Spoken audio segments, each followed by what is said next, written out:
السلام علیکم ورحمۃ اللہ وبرکاتہ نحمدہ ونصلی علی رسولہ الکریم اما بعد فاعوذ باللہ من الشیطان الرجیم بسم اللہ الرحمن الرحیم۔ سورہ النحل آیت نمبر 22 سے آج کے لیسن کا ہم آغاز کریں گے۔ اللہ تبارک و تعالیٰ فرماتے ہیں،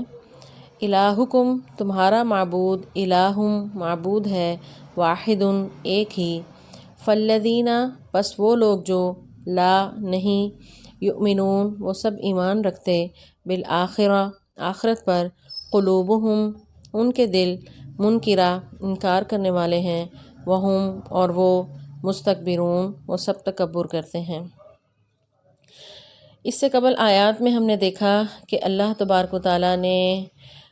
توحید پر مختلف دلائل دیے اور اپنے احسانات کا ذکر کیا، اور ان احسانات کو بیان کرنے کا مقصد یہ تھا کہ انسان اپنے خالق اور اپنے مالک اور اپنے معبود کو پہچان جائے۔ ان تمام احسانات کو بیان کرنے کا نتیجہ اور خلاصہ یہ ہے کہ تمہارا معبود جس کی عبادت کا حق ہے وہ ایک ہی ہے، وہ واحد ہے، وہ اللہ تبارک و تعالیٰ کی ذات ہے۔ تو اللہ تعالیٰ فرماتے ہیں، الہکم الہ واحد، تمہارا معبود ایک ہی معبود ہے۔ وہ لوگ جو اس معبود کو نہیں مانتے، یا فالذین لا یؤمنون جو ایمان نہیں لاتے، اس کی تین وجوہات اس آیت مبارکہ میں اللہ تعالیٰ بتاتے ہیں کہ اللہ تعالیٰ کا انکار کرنے والے یا جو شرک کرتے ہیں، مشرکین ہیں، ان کے شرک کی تین وجوہات ہیں۔ پہلی وجہ یہ ہے کہ لا یؤمنون بالآخرہ، وہ آخرت پر ایمان نہیں رکھتے، یعنی جو آخرت کا انکار کرتا ہے، جو آخرت کو نہیں مانتا۔ آخرت کے ماننے سے مراد یہ ہے کہ وہ اپنے اعمال کے نتائج کا انکار کر رہا ہے، کہ جس طرح کوئی بھی شخص جو بھی کوئی کام کرتا ہے وہ ضرور کسی نتیجے کا جو ہے وہ منتظر ہوتا ہے۔ تو جب کوئی کسی کو یہ اس چیز کا ہی کوئی انکاری ہو جائے کہ میرے ان اعمال کا کسی نے کوئی بدلہ بھی دینا ہے یا اس کا کوئی نتیجہ بھی ہوگا، تو وہ پھر اپنی مرضی کی پھر زندگی گزارے گا، وہ جو چاہے وہ کرے گا۔ تو مشرکین کے شرک کرنے کی سب سے پہلی اور سب سے مین وجہ یہ ہے کہ وہم لا یؤمنون بالآخرہ، وہ آخرت پر ایمان نہیں رکھتے۔ تو آخرت کا انکار سب سے بڑی وجہ جو ہے وہ شرک کی یہی ہے۔ اس کے بعد دوسری وجہ یہ ہے قلوبہم، قلب کی جمع ہے قلوب، ہم ان کے، یعنی ان کے دل منکرہ انکار کرنے والے ہیں۔ انکار کس چیز کا؟ اس سے مراد وہ تمام نعمتیں بھی ہو سکتی ہیں جو اللہ تبارک و تعالیٰ نے جن کا ذکر اس آیت میں شروع میں کیا، جس میں انعام ہیں یعنی جانور ہیں، ان کے مختلف فائدے ہیں، زمین و آسمان، چاند، سورج، ستارے اور سمندر، پہاڑ، دریا، تمام یعنی نباتات، ان تمام نعمتوں کا ذکر کیا۔ تو ان نعمتوں کا انکار سے مراد یہ کہ انسان سمجھتا نہیں کہ جس کی عطا ہے مجھے اس کو پہچاننا چاہیے۔ تو اس کا انکار بھی ہو سکتا ہے، اللہ تعالیٰ کی ذات کا انکار، اس کے احسانات کا انکار۔ تو یہ جو احسان کا انکار کرنے والے، یہ جو ناشکرے ہیں، اللہ تبارک و تعالیٰ کی ذات کو یہ لوگ نہیں پہچانتے۔ تو شرک کی دوسری وجہ یہی ہے کہ کسی کے احسان کو نہ ماننا، یعنی احسان فراموشی جو ہے، یہ ایک بڑی وجہ ہے مشرک کی، کہ وہ اپنے رب کے احسانات کو نہیں جانتا، کہ جن کا ذکر اللہ تبارک و تعالیٰ نے اس سے قبل آیت میں کیا تھا کہ ان تعدوا نعمت اللہ لا تحصوها، کہ میرے اتنے احسانات ہیں تم پر، اتنی نعمتیں ہیں کہ اگر تم انہیں شمار کرنا چاہو تو تم گنتی میں نہیں لا سکتے۔ تو ان احسانات کے ان کے دل جو ہیں وہ انکاری ہیں۔ وہم اور وہ، مستکبرون وہ تکبر کرنے والے ہیں۔ تیسری وجہ جو شرک کی ہے وہ ان کا تکبر ہے، کہ تکبر بہت بڑی رکاوٹ ہے کسی بھی شخص کو حق کی قبولیت میں، حق کے قبول کرنے کی راہ میں جو ہے وہ سب سے بڑی رکاوٹ تکبر، کیونکہ متکبر جو ہے وہ اپنے آپ کو ہی عقل کل سمجھتا ہے۔ جب اس کو کوئی بات سمجھانا چاہتا ہے، اس کو کوئی صحیح طرف رہنمائی کرنا چاہتا ہے، اس کے غلط کاموں پر نشاندہی کرتا ہے، تو اس کا تکبر آڑے آتا ہے کہ وہ اس بات کو تسلیم کرے کہ مجھے کوئی غلط کہے۔ تو یہ تیسری اور اہم وجہ جو ہے کسی کے شرک کرنے کی، کسی کے اللہ تبارک و تعالیٰ کی ذات کی انکار کی۔ تو تین وجوہات جو ہیں اس آیت مبارکہ میں شرک کی اللہ تعالیٰ نے بتائی ہیں، کہ آخرت کا انکار، دلوں کا انکاری ہونا یعنی احسان فراموشی، اور تیسرا تکبر ہے۔ آگے اللہ تعالیٰ فرماتے ہیں، لا جرم کوئی شک نہیں، ان اللہ کہ بے شک اللہ، یعلم وہ جانتا ہے، ما یسرون جو وہ چھپاتے ہیں، وما یعلنون اور وہ جو ظاہر کرتے ہیں، انہو بے شک وہ، لا یحب نہیں پسند کرتا، المستکبرین سب تکبر کرنے والوں کو۔ یعنی حقیقت کیا ہے، اس آیت مبارکہ میں اللہ تعالیٰ بتا رہے ہیں کہ حقیقت انسان کی یہ ہے کہ جو اس کے دلوں کے اندر چھپے ہوئے راز ہیں، اللہ تبارک و تعالیٰ کی ذات تو ان کو بھی جانتی ہے۔ یہ کس خوش فہمیوں میں ہیں، اور یہ انہوں نے اصل میں اللہ تعالیٰ کو پہچانا ہی نہیں کہ اللہ تبارک و تعالیٰ کا علم تو اتنا وسیع ہے کہ وہ ان کے ہر ظاہر اور ان کے پوشیدہ اعمال کو وہ جانتا ہے۔ تو یہ جو ہے یہ کس طرف یہ بھٹکے ہوئے ہیں، انہیں اللہ تبارک و تعالیٰ کی ذات کا اندازہ نہیں کہ وہ کس طرح جو ہے ان کو جانتا ہے، ان کو جو ہے ان کی اصل حقیقت کو وہ پہچانتا ہے، اور وہ ایسے متکبر لوگوں کو پسند نہیں کرتا۔ یعنی ظاہراً یہ بے شک کہتے رہیں کہ ہم جو ہے تکبر نہیں کرتے یا اپنے آپ کو بہت اچھا ظاہر کریں، لیکن حقیقت ان کی اللہ تعالیٰ پہچانتے ہیں کہ اپنے تکبر اور انا کی وجہ سے یہ حق کے جو ہے وہ انکاری ہیں۔ آگے اللہ تعالیٰ فرماتے ہیں وَإِذَا، اور جب قیلا انہیں کہا جاتا ہے لہم ان سے، ماذا کیا، انزلہ نازل کیا، ربکم تمہارے رب نے، قالو تو ان سب نے کہا اساطیر یہ کہانیاں ہیں، الاولین پہلے لوگوں کی۔ یعنی کفار سے جب پوچھا جاتا ہے اس وحی کے بارے میں، قرآن کے بارے میں جو رسول اللہ صلی اللہ علیہ وسلم پر نازل ہوا اس کے بارے میں، تو وہ اس کا جواب کیا دیتے ہیں کہ یعنی ان سے پوچھا جاتا ہے کہ کیا تم پر نازل ہو رہا ہے، یا کیا جو ہے رسول اللہ صلی اللہ علیہ وسلم کیا لے کر آئے، تو وہ کہتے ہیں اساطیر الاولین، یہ تو بس محض پہلے لوگوں کی کہانیاں اور قصے ہیں۔ اساطیر جو ہے اسطورہ کی جمع ہے، اسطورہ کہتے ہیں یعنی کوئی بے اصل اور جھوٹی کہانی یا افسانے کو کہا جاتا ہے۔ تو یعنی کوئی بات کتنی ہی اہم کیوں نہ ہو، اور اگر آپ کسی کے سے پوچھیں اس کے بارے میں، یعنی جیسے اگر آپ کسی بہت بڑے پروگرام میں جا رہے ہوں تو کسی سے پوچھیں کہ وہاں جو اسپیکر آ رہا ہے وہ کس قسم کی گفتگو کرتا ہے یا کس لیول کا ہے، تو اگر وہ اپنا یعنی نیگیٹو اس کے بارے میں کوئی اوپینین دے گا تو آپ کا تو پہلے ہی دل کھٹا ہو جائے گا، اور ہو سکتا ہے کہ آپ اس پروگرام میں جانے کا ارادہ ہی ترک کر دیں۔ تو یہ ایک بہت بڑا ہتھیار ہے کسی کو حق سے روکنے کا، اور کسی کو کسی بھی دعوت سے بددل کرنے کا۔ تو یہ مشرکین نے یہ ہتھیار اختیار کیا، رسول اللہ صلی اللہ علیہ وسلم کے بارے میں لوگوں کو گمراہ کرتے تھے، خود تو انکاری ہوئے ہی اپنے تکبر کی وجہ سے، جو 3 وجوہات اللہ تبارک تعالیٰ نے پچھلی آیت میں بتائیں، تو ان 3 وجوہات کی وجہ سے خود تو انکاری تھے ہی، تو جب ان سے لوگ بھی باہر سے آ کر پوچھتے تھے، ظاہر ہے کہ رسول اللہ صلی اللہ علیہ وسلم مکہ میں جب تھے، کیونکہ یہ مکی صورت ہے اور آخری زمانے کی، تو آپ کے اعلان جو دعوت توحید کی جو آپ نے دعوت دے رہے تھے اور جو توحید کا اعلان کیا تھا، اس کی بازگشت جو ہے وہ دیگر علاقوں تک بھی پہنچی، دیگر قبیلوں تک پہنچی۔ تو لوگ جو حج کے لیے آتے تھے تو انہوں نے آ کر پوچھا، ان سے پوچھتے تھے کہ تمہارے ہاں سنا ہے کہ ایک نبی ہے اور وہ اس طرح توحید کی طرف بلاتا ہے اور ایک رب کی طرف بلاتا ہے، تو وہ کیا دعوت پیش کر رہا ہے؟ تو ان کو یہ بدظن کرتے تھے اور کہتے تھے کہ چھوڑو، وہ تو پرانی کہانیاں ہی بتاتا ہے۔ تو یعنی رسول اللہ صلی اللہ علیہ وسلم کے بارے میں یہ اس طرح لوگوں کو بدگمان کرتے تھے، اس طرح جو ہے انہوں نے یہ ہتھیار اختیار کیا لوگوں کو بدگمان کرنے کا۔ تو آج بھی اگر ہم دیکھیں تو دین کی طرف جب کوئی آتا ہے تو اس کو یعنی بیکورڈ کہا جاتا ہے۔ کوئی بھی اگر خاندان میں کوئی شخص ہو یا کوئی شخص جو ہے وہ دین کی طرف آنا شروع ہو تو خاندان کی طرف سے اسے انہی الزامات کا جو ہے سامنا کرنا پڑتا ہے کہ یہ کیا تم پرانے طریقے پر چل رہے ہو، کس قسم کی یعنی بیکورڈ تمہاری عادات ہیں۔ تو یہ جو ہے شروع سے ہی منافقین کا اور مشرکین کا جو ہے حق کے جو انکاری ہیں ان کا یہ طرز عمل رہا ہے کہ انہوں نے لوگوں کو حق کی دعوت سے بدظن کیا۔ تو یہی مشرکین مکہ کا طرز عمل اس آیت میں اللہ تبارک تعالیٰ بتا رہے ہیں کہ جب ان سے لوگ آ کر پوچھتے تھے کہ ما انزل ربکم، کہ کیا نازل کیا تمہارے رب نے، تو کہتے ہیں اساطیر الاولین، یہ تو پہلے لوگوں کی کہانیاں ہیں، کچھ بھی نہیں ہے۔ تو کہانی جو ہے وہ ویسے ہی لوگ جو ہیں وہ سنتے ہیں، اٹریکٹ ہوتے ہیں، لیکن جب کوئی پرانی کہانی ہو تو پھر اس میں انٹرسٹ جو ہے وہ ختم ہو جاتا ہے۔ تو قرآن پاک میں چونکہ مختلف قوموں کا ذکر ہے، جیسا کہ ہم پہلی صورتوں میں پڑھ چکے ہیں، نوح علیہ السلام کی قوم کا، عاد کا، قوم سمود، اہل مدین ہیں، تو دیگر اقوام کا بھی ذکر ہے۔ تو جب یہ آیات اس طرح کی نازل ہوتی تھی تو یہ کہتے تھے یہ ہم نے بڑی یہ واقعات کئی دفعہ سنے ہوئے، کیونکہ یہ ان کے ارد گرد کی ہی قوموں کی تباہی کے قصے تھے اور یہ اس سے پہلے آگاہ تھے۔ تو یہ حقیقت پہچاننے کی بجائے کہ ان قوموں پر عذاب کیوں آیا اور قرآن میں کیوں بار بار ذکر آ رہا ہے اور ہمیں کیوں اس پر ڈرایا جا رہا ہے، تو اس کو جاننے کی بجائے انہوں نے لوگوں کو بھی جو ہے ان واقعات کی وجہ سے بدظن کرنا شروع کیا۔ تو آگے اللہ تعالیٰ فرماتے ہیں کہ ان کے اس طرز عمل کا نتیجہ کیا ہوا، لیحملوا، تاکہ وہ سب اٹھائیں، اوزارہم، اپنے بوجھ، کاملتاً، مکمل، یوم القیامہ، قیامت کے دن، ومن اوزاری، اور بوجھوں میں سے، الذین، وہ جنہیں، یضلونہم، جنہیں وہ سب گمراہ کرتے ہیں، بغیر علم، بغیر علم کے، الا، خبردار، ساء، بہت برا ہے، ما یزرون، جو وہ بوجھ اٹھاتے ہیں۔ تو خود تو گمراہ ہیں ہی، دوسروں کو بھی روک رہے ہیں، حق کے بارے میں ان سے بدظن کر رہے ہیں، بدگمان کر رہے ہیں، تو ظاہر ہے جو دوسروں کو بھی روک رہا ہے اور حق کی راہ میں رکاوٹ ہے تو اس کو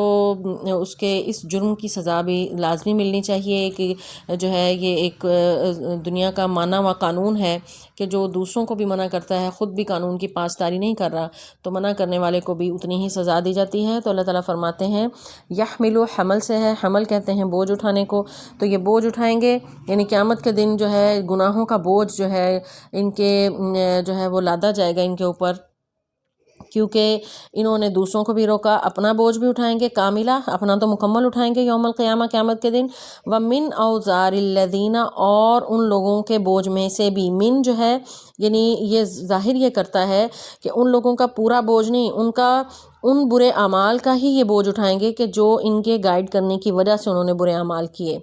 یعنی یہ اللہ تعالیٰ کا انصاف ہے، اس کا تقاضا ہے کہ یعنی پورا ان کے گناہ جو ہے، یعنی ان لوگوں کے جن کو یہ روک رہے ہیں ان کے پورے گناہ ان پر نہیں لادے جائیں گے، بلکہ ان کے انہی گناہوں کا ہی انہیں بھی سزا ملے گی جو جس کی وجہ یہ خود بنے، یعنی انہیں حق راستے سے روکا، انہیں بدظن کیا، باقی جو انہوں نے برے اعمال کیے اس کی سزا انہیں ملے گی، لیکن جتنا حصہ ان کو برا بنانے میں انہوں نے ڈالا اس حصے کی سزا جو ہے انہیں ملے گی۔ تو اس لیے یہاں پر ومن سے ترجمہ ہم یہ کریں گے اس میں سے، اوزار، بوجھ، الذین، وہ جنہوں نے، یضلونہم، جو انہوں نے گمراہ کیا، یضلو یعنی ضلالہ کہتے ہیں گمراہی کو، ضالین کا لفظ ہم سورۃ فاتحہ میں بھی پڑھتے ہیں کہ گمراہ لوگ، تو ذل یعنی گمراہ کرتے ہیں، ہم انہیں، بغیر علم کے، کیونکہ انہیں تو نہیں پتہ تھا اور خود بھی نہیں یہ جانتے، بغیر علم سے یہ اشارہ بھی ملتا ہے کہ خود علم ہے نہیں، دوسروں کو بھی گمراہ کر رہے ہیں، خود تو پڑھ لیتے، جان لیتے، تو یہ جہالت جو ہے یہ بہت بڑی وجہ ہے حق کی رکاوٹ میں، کہ جہالت کی وجہ سے یہ اپنے آپ کو چونکہ تکبر کی وجہ سے عقل کل سمجھتے ہیں، اور حقیقت یہ ہے کہ علم ان کے پاس نہیں، جاہل ہیں، اور جہالت کی وجہ سے یہ جو ہے دوسروں کو بھی گمراہ کرتے ہیں اور خود بھی گمراہ ہیں۔ تو اللہ تعالیٰ فرماتے ہیں الا، خبردار، بہت برا ہے جو یہ بوجھ اٹھاتے ہیں، کہ کتنی جو ہے یعنی ان کے اوپر جو ہے یعنی اللہ تعالیٰ جو ہے تعجب کا اظہار کر رہے ہیں کہ خود تو اپنا بوجھ اٹھانا ہی ہے، دوسروں کا بھی اٹھا رہے ہیں، کہ یعنی ایسا موقع کہ جب انسان خود بوجھ اٹھانا اس کے لیے مشکل ہو رہا ہو، کہیں پہاڑی جو ہے سفر کر رہا اور وہ ہائکنگ کرتے ہوئے اپنا بوجھ اٹھایا نہیں جا رہا اور ساتھ کسی دوسرے کا بھی اٹھانا پڑ جائے تو وہ تو پھر اور بھی مصیبت لگتی ہے۔ تو وہاں وہ قیامت کے دن جب انتہائی جو ہے وہ مشکل میں ہوں گے تو اپنے بوجھ کے ساتھ ساتھ جن کو روک رہے تھے حق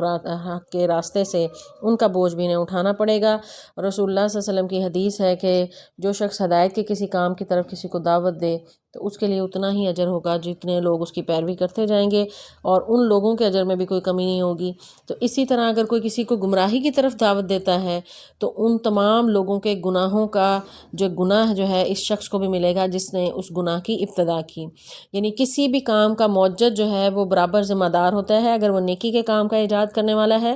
ایجاد سے مراد یعنی لوگوں میں اس کو پروموٹ کرنے والا ہے، تو اس کو اس نیکی کا اجر ملے گا، برابر حصہ ملتا رہے گا، کیونکہ اس نے لوگوں کو موٹیویٹ کیا۔ اگر کسی نے گناہ کو پھیلانے کا کام کیا تو اس گناہ میں بھی وہ برابر کا شریک رہے گا، کیونکہ اس نے لوگوں کو اس راہ پر چلایا، اس نے لوگوں کی اس طرف رہنمائی کی، اس وجہ سے وہ اس بوجھ کو بھی اٹھائے گا۔ یعنی اس حدیث سے بھی جو ہے اس آیت کے معنی کی جو ہے تائید ہو رہی ہے۔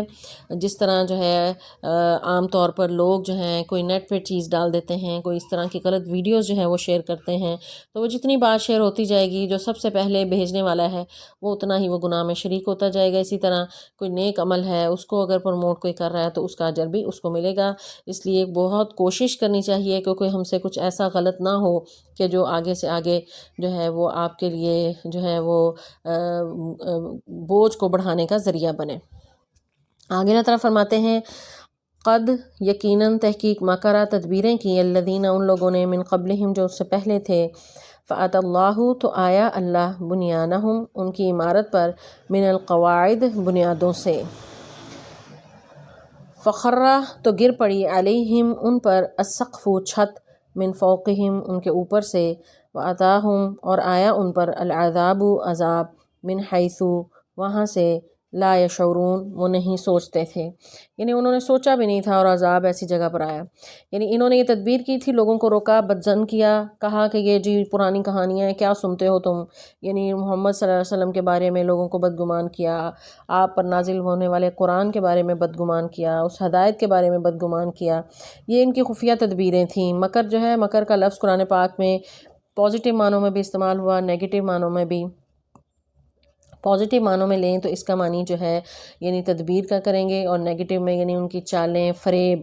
تو یہ اللہ تبارک و تعالیٰ نے قرآن پاک میں یہ مکر کا لفظ جو ہے کفار کے لیے بھی استعمال کیا، اور پازیٹیو معنوں میں یہ اللہ تعالیٰ کے لیے وَمَكَرُوا وَمَكَرَ اللَّهُ وَاللَّهُ خَيْرُ الْمَاكِرِينَ کہ انہوں نے بھی چال چلی اور اللہ تعالیٰ نے بھی بہترین ان کے بدلے میں جو ہے تدبیر کی، اور اللہ بہترین تدبیر کرنے والا ہے۔ قد مکرہ تحقیق تدبیریں کی، انہوں نے چالیں چلیں، انہوں نے فریب چلے، انہوں نے طرح طرح سے لوگوں کو بدگمان کرنا چاہا، انہوں نے مختلف ہیلے بہانوں سے لوگوں کو حق کے راستے سے روکنا چاہا۔ اللہ تعالیٰ فرماتے ہیں یہ صرف ان کا کام نہیں، ان کے آباء و اجداد بھی ایسے ہی کرتے تھے، اس سے پہلے جو قومیں تھیں انہوں نے بھی یہی کچھ کیا، وہ لوگوں کو بدظن ہمیشہ سے کرتے رہے۔ حق کے راستے میں سب سے بڑی رکاوٹ یہی متکبرین ہوتے ہیں، جنہیں اپنی قیادت اور سیادت کا خوف ہوتا ہے کہ لوگ جو ہیں ہمیں چھوڑ کر یہی یعنی دوسری طرف نہ چلے جائیں۔ حق کی طرف اگر چلے گئے، حق کو پہچان لیا، تو یہ سب سے بڑا جو ہے یعنی ایک نفسیاتی مسئلہ ہوتا ہے ان لوگوں کا، متکبرین کا، کہ انہیں یہ ہوتا ہے کہ جو جہالت کی وجہ سے لوگ ان کے ارد گرد، ان کے آگے پیچھے ان کے غلام ہیں، تو یہ سب انہیں چھوڑ کے وہ اس طرف حق کو جب پہچان لیں گے، تو جو حق کو پہچان لیتا ہے وہ کسی سے ڈرتا نہیں ہے۔ تو ان کے یہ نفسیاتی کچھ مسائل ہیں جس وجہ سے یہ تدبیریں کرتے ہیں۔ تو اللہ تعالیٰ فرماتے ہیں پھر اللہ تعالیٰ بھی انہیں جو ہے صحیح پکڑتا ہے۔ فَأَتَى اللَّهُ بُنْيَانَهُمْ تو بنیان کہتے ہیں کسی بھی عمارت کو، قواعد کہتے ہیں بنیاد کو۔ تو اللہ تعالیٰ جو ہے ان کی ان مکر اور فریب کی جو عمارت انہوں نے قائم کر رکھی تھی، بڑے بڑے قلعے قائم کر رکھے ہیں، یعنی قصے کہانیاں لوگوں کو جیسی جھوٹی جو ہے وہ باتیں سنا سنا کر انہیں گمراہ کرتے ہیں، تو ان تمام ان کی تدبیروں کو، ان مکر و فریب کی ان عمارتوں کو ایسی ان کی بنیادیں ہلائیں، فخر تو گر گیا علیہم السقف ان پر چھت، یعنی انہی کی چالیں ان پر پلٹ گئیں، انہی پر گر گئیں، من فوقہم ان کے اوپر سے، وَأَتَاهُمْ اور آیا ان پر عذاب من حیث لا یشعرون کہ انہوں نے سوچا بھی نہیں تھا۔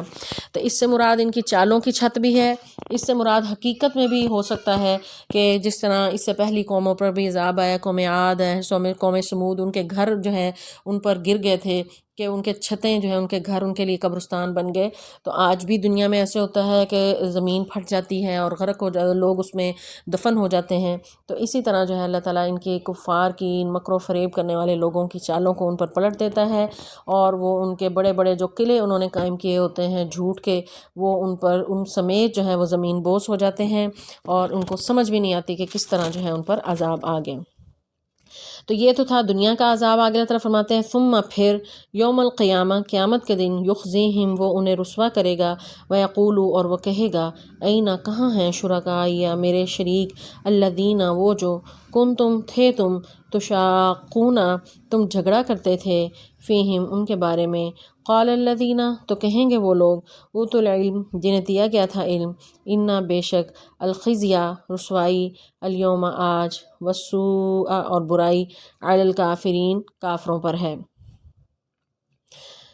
قیامت کے دن اللہ تبارک و تعالیٰ ان کفار کو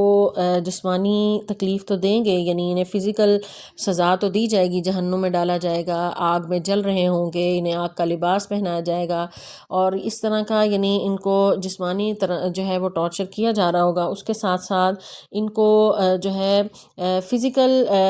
ٹارچر تو ہو رہا ہوگا، ساتھ سائیکلوجیکل ٹارچر بھی ہوگا انہیں، یعنی ان کو نفسیاتی طور پر بھی جو ہے وہ تکلیف دی جائے گی، ان سے پوچھا جائے گا کہ کہاں ہیں وہ تمہارے شریک، جنہیں دنیا میں سب کچھ سمجھتے تھے، اپنا بزرگ مانتے تھے، جنہیں تم سمجھتے تھے کہ اللہ کے مقابلے میں تمہاری مدد کریں گے، اللہ کے مقابلے میں تمہیں یہ چھڑوا لیں گے، جن کے بارے میں تم نے ہر طرح کا اپنا جو ہے وہ انہیں بڑا بنا رکھا تھا، تو کہاں ہیں وہ تمہارے شریک؟ این شرکائی الذین کنتم تشاقون، جن کی وجہ سے تم اتنے جھگڑے کرتے تھے، جن کے پیچھے تم نے حق کا جو ہے انکار کیا، جن کے پیچھے تم نے رسول اللہ صلی اللہ علیہ وسلم کا انکار کیا، جن کے پیچھے تم نے قرآن کو ماننے سے انکار کیا، کہاں ہیں آج وہ تمہاری مدد کو پہنچے ہیں کوئی؟ یعنی ان کو اس طرح سے جو ہے وہ بھی ٹارچر کیا جائے گا، جسمانی سزا کے ساتھ ساتھ انہیں نفسیاتی سزا بھی دی جائے گی۔ تو قال الذین اوتوا العلم، وہ لوگ جنہیں علم دیا گیا تھا پھر وہ کہیں گے ان الخزي، آج تو رسوائی اور برائی جو ہے کافروں پر ہی ہے، یعنی وہاں پر تمام حقیقت جو ہے وہ کھل جائے گی، اور ایمان نہ لانے کی وجہ سے ان لوگوں کو جو سزا مل رہی ہوگی۔ تو اہل علم، فرشتے، انبیاء اور صالحین جو ہیں وہ یک زبان ہو کر کہیں گے، اوت العلم سے مراد یہاں پر یعنی اہل علم ہیں، یعنی فرشتے، انبیاء اور صالحین، وہ یک زبان ہو کر کہیں گے کہ آج جو کامل رسوائی ہے تو وہ انہی کے لیے ہے کہ دنیا میں کرتے تھے، طرح طرح کے قصے اور کہانیاں بناتے تھے، جھوٹے قصے اور جھوٹے کہانیاں منسوب کرتے تھے اور لوگوں کو بھی بدظن کرتے تھے، تو آج ٹوٹل ہی رسوائی جو ہے ان کافروں کے لیے ہے۔ اور پھر ان لوگوں کو جو ہے اللہ تعالیٰ کس طرح فوت بھی کریں گے، آگے اللہ تعالیٰ فرماتے ہیں الذین، یہ وہ لوگ ہیں تتوفاہم، ان کو فوت کرتے ہیں، ان کی یا فوت کا معنی نہیں ہوتا ہے کہ یعنی پورا کا پورا نکال لینا، یعنی ان کی جانیں جب نکالتے ہیں، فوت کرتے ہیں، الملائکہ تو فرشتے، ظالمی یہ ظلم کرنے والے ہیں، انفسہم اپنی جانوں پر، فالقوا تو وہ سب پیش کرتے ہیں السلام، صلح کی پیشکش کرتے ہیں، ما کننا نعمل نہیں تھے، ما نہیں کننا ہم تھے، نعمل عمل کرتے، من سوء کوئی برائی سے، بلا کیوں نہیں، ان اللہ بے شک اللہ، علیم خوب سننے والا یعنی علم رکھنے والا، بما ساتھ اس کے جو کنتم تھے تم، تعملون جو تم عمل کرتے تھے۔ یعنی فوت ہونے کا منظر جو ہے اللہ تعالیٰ کھینچ رہے ہیں ان لوگوں کا، ان کفر کا ارتکاب کرنے والوں کا، ان حق کا انکار کرنے والوں کا، کہ جب ان کے فرشتے آتے ہیں ان کی جان نکالنے کے لیے، روح قبض کرتے ہیں، تو اس وقت پھر ان کا حال وہی ہوتا ہے کہ جس طرح کوئی مجرم رنگے ہاتھوں پکڑا جائے اور سب سے پہلے وہ اپنے جرم کا انکار کرتا ہے، جرم کا انکاری ہوتا ہے کہ میں نے ایسا نہیں کچھ کیا، تو یہ بھی ایسے کہیں گے کہ اپنی جانوں پر ظلم کرتے رہے خود، اب یعنی انہیں پتہ تھا کہ یہ دنیا کی زندگی عارضی ہے اور آخرت کی زندگی کا یہ انکار کرتے رہے، تو اب جب وہ وقت آ گیا موت کا، فرشتے ان کی روح قبض کرنے آئے، تو اس وقت پھر یہ صلح کی پیشکش کرتے ہیں، چلو اب صلح کر لیں، اب ہماری بات مان لیں، اور اب جو ہے ہم ایسا نہیں کریں گے، ما کننا نعمل سوء، ہم نے کچھ برائی نہیں کی، ہم کچھ نہیں کرتے رہے، تو اس وقت یہ پھر جو ہے یعنی بڑے مطیع و فرمانبردار اور بڑے اچھے بن کے دکھانے کی کوشش کریں گے، تو اللہ تعالیٰ فرماتے ہیں بلا کیوں نہیں، یعنی اب نہیں اب نہیں، ان اللہ علیم، اللہ خوب جاننے والا ہے، بما کنتم تعملون جو اس سے پہلے تم کرتے رہے ہو، اب تمہارا وہ جو چانس جو تمہیں دیا گیا تھا وہ اب ختم ہو گیا ہے، اب تم اپنی سزا کے لیے تیار رہو، تمہیں اب جو ہے وہ اللہ تبارک تعالیٰ کی طرف سے جو ہے وہ عذاب دیا جائے گا۔ اور حدیث ہے رسول اللہ صلی اللہ علیہ وسلم کی کہ جب کسی کافر کی جان نکالی جاتی ہے تو اس وقت جہنم کے فرشتے آتے ہیں اور انتہائی بھیانک شکلوں کے ساتھ، اور ایک گندا بدبودار ٹاٹ کا کپڑا جس میں اس کی روح کو لپیٹا جاتا ہے، اور وہ کافر کو اسی وقت یعنی جب روح قبض ہو رہی ہوتی ہے اس کو پتہ ہو جاتا ہے، اندازہ ہوتا ہے کہ میرا انجام کیا ہونے والا ہے، اسی وقت ہی وہ چیخنے لگتا ہے اور روح اس کی چھپتی ہے، لیکن فرشتے اس کی روح کھینچ کر نکالتے ہیں، اور ایسے یعنی تکلیف سے نکالتے ہیں کہ جس طرح خاردار جھاڑی پر کوئی ململ کا کپڑا ڈال دیا جائے اور اس کو جب کھینچا جاتا ہے تو وہ تار تار ہو جاتا ہے، تو اس طرح جو ہے اس کی روح جو کافر کی کھینچ کے نکالی جاتی ہے، پھر اس کے بعد جو ہے فرشتے لے کر آسمان کی طرف اس روح کو چڑھتے ہیں، اور بدبو دور دور تک اس کی روح کی پھیل رہی ہوتی ہے، اور فرشتے آسمان کے فرشتے پوچھتے ہیں کہ کون بدبخت ہے کہ جس کی تم بدبودار روح لے کر آئے ہو، تو وہ بتاتے ہیں کہ یہ فلاں ابن فلاں بدبخت ہے۔ اس کے بعد دوسرے آسمان پر، پھر تیسرے، چوتھے، پانچویں، اس طرح یہاں تک کہ انہیں سجین میں اس روح کو لے جایا جاتا ہے۔ اسی طرح ایک جو نیک شخص کی روح آتی ہے تو وہ فرشتے بہت ہی پیار اور محبت کے ساتھ، جنت کے فرشتے بڑے اچھے خوش اخلاقی کے ساتھ آتے ہیں اور بڑے خوبصورت خوشبودار کپڑے میں اس کو جو ہے اس کی روح کو نکالا جاتا ہے۔ اس کے بعد فرشتے جو ہیں ہر منزل پہ یعنی ہر آسمان پہ اس کا استقبال کرتے ہیں اور پوچھتے ہیں کہ کون ہے یہ خوش قسمت کہ ہر طرف خوشبو پھیل گئی۔ پھر بتایا جاتا ہے کہ فلاں ابن فلاں ہے، پھر اس کی روح کو جو ہے علیین میں بھیج دیا جاتا ہے۔ تو اب جو روح نکلنے کا وقت ہے اس وقت انسان کو پتہ چل جاتا ہے کہ میرا انجام کیا ہونے والا ہے۔ اس کی منظر کشی اس آیت میں اللہ تبارک تعالیٰ نے کی ہے کہ کافر کی جب روح نکلتی ہے، آگے آیت نمبر 32 میں مسلمان کی جو اہل ایمان کی روح نکلنے کا جو ہے وہ بھی منظر اللہ تعالیٰ نے بتایا ہے۔ تو یہاں اس آیت میں آیت نمبر 28 میں کافر کی روح کا نکلنے کا منظر بتایا ہے کہ اس وقت فوراً سب سے پہلے وہ اپنے جرم سے انکار کرتا ہے۔ جس طرح دنیا میں کوئی مجرم پکڑا جائے، کوئی چوری کرتا ہوا آپ رنگے ہاتھوں پکڑیں تو وہ سب سے پہلے کہے گا نہیں نہیں نہیں میں نہیں چوری کر رہا تھا۔ تو یہی انداز یہ لوگ اختیار کریں گے، ما کننا نعمل من سوء، ہم نے کچھ نہیں کیا۔ تو اللہ تعالیٰ فرماتے ہیں ہاں تو تم کس سے چھپاتے ہو؟ بلا ان اللہ علیم بما کنتم تعملون، تو وہ علیم ذات ہے، وہ سب جانتا ہے جو تم کرتے رہے ہو۔ اب تم تیار رہو اپنی اگلی منزل کے لیے، فدخلوا، تو تم سب داخل ہو جاؤ، ابواب جہنم، جہنم کے دروازوں سے، خالدین، ہمیشہ رہنا ہے، فیہا، اس میں، فلبئس، پس یقیناً وہ بہت برا ہے، مثوا، ٹھکانہ، المتکبرین، تکبر کرنے والوں کا۔ تکبر بڑی وجہ تھی ان کے انکار کرنے کی، تو انکار انہوں نے کیا تکبر کی وجہ سے۔ اب ان کا ٹھکانہ جو ہے وہ جہنم ہے، اب وہ اس جہنم کے لیے تیار رہو۔ مثوا کہتے ہیں یعنی مستقل ٹھکانہ، اور کیونکہ وہ مستقل ٹھکانہ ہے اور کیوں آخرت کا ٹھکانہ جو ہے، جو جنت میں گیا وہ مستقل وہیں رہے گا، جو جہنم میں گیا تو اس کا مستقل ٹھکانہ وہی ہے۔ تو ابواب جہنم، جہنم کے دروازوں سے داخل ہو جاؤ۔ تو جہنم کے دروازے جو ہیں ان کا ذکر ہم نے اس سے پہلے بھی پڑھا کہ وہ لہا سبعۃ ابواب، کہ اس کے 7 دروازے ہیں۔ سورہ حجر میں ہم نے آیت نمبر 44 میں پڑھا تھا کہ ان دروازوں سے پھر ان کو جہنم میں داخل کیا جائے گا اور وہ اس میں ہمیشہ ہمیشہ رہیں گے۔ تو یہ کافر کی روح کے نکلنے کا منظر اور اس کے جو ہے جو ٹھکانہ ہوگا قیامت کے دن، اس کا ذکر جو ہے اللہ تبارک تعالیٰ نے کیا ہے، اور اس کی وجہ کیا ہے یہاں پر بھی اس آیت کے آخر میں بھی اللہ تعالیٰ بتا رہے ہیں فلبئس مثوى المتکبرین، یہ متکبرین تھے، اس تکبر کی وجہ سے انہوں نے شرک کیا، اس تکبر کی وجہ سے انہوں نے اپنے خالق کا انکار کیا اور خالق کے بھیجے ہوئے کا یعنی پیغمبروں کا انکار کیا، ان پر لائی ہوئی جو پیغام تھا، دعوت تھی، توحید کا اعلان تھا، اس کا انکار کیا۔ تو آج اپنے تکبر کے وجہ سے یہ اس انجام کو پہنچے ہیں۔ تو آج جو ہے انہیں اب پہچان جانا چاہیے کہ کس جرم کی وجہ سے یہ جو ہے اس جو ہے وہ ہمیشہ ہمیشہ کے عذاب میں داخل کیے جا رہے ہیں۔ تو اللہ تعالیٰ سے دعا ہے کہ اللہ تعالیٰ ہمیں صحیح قرآن پاک کا فہم عطا فرمائے اور اس پر عمل کرنے کی توفیق عطا فرمائے۔ السلام علیکم ورحمۃ اللہ وبرکاتہ۔